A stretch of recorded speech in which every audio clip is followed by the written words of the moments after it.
Imagine, if you will, sitting down to your morning coffee, turning on your home computer to read the day's newspaper. Well, it's not as far-fetched as it may seem.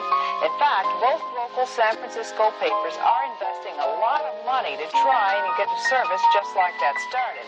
Science editor Steve Newman reports on one person already using the brand new system.